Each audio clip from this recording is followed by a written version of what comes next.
શુભમ કરોતુ કલ્યાણમ આરોગ્યમ ધન સંપદ. આંખ બંધ કરીને બધા આપણે ઊભા રહીશું. અખિલ ભારતીય કોળી સમાજની કારોબારી મીટિંગ ધારાસભ્ય અને અખિલ ભારતીય કોળી સમાજના પ્રદેશ પ્રમુખ હીરાભાઈ સોલંકીના નિવાસસ્થાન જાબરાબાદ ખાતે બોલાવવામાં આવી હતી, જેમાં ગુજરાતના પ્રદેશના અને જિલ્લાના હોદ્દેદારો તેમજ યુવા મહિલા કર્મચારી મંડળ પાંખના હોદ્દેદારો સહિત હાજર રહ્યા.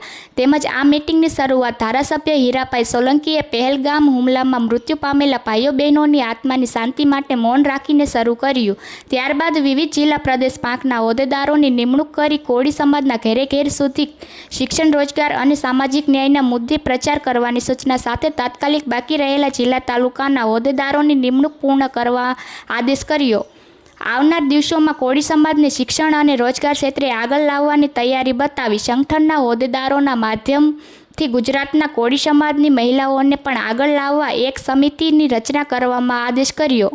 અહેવાલ ડાભી મનસુખ બોટાદ, દીવ મિરર ન્યૂઝ બોટાદ. હાય, હું છું ક્રુઝિન સિંઘાનિયા. આપની આસપાસના સત્ય સમાચાર જાણવા માટે જોતા રહો દીવ મિરર ન્યૂઝ. અને હા, લાઈક અને સબસ્ક્રાઇબ કરવાનું ભૂલતા નહીં. Thank you.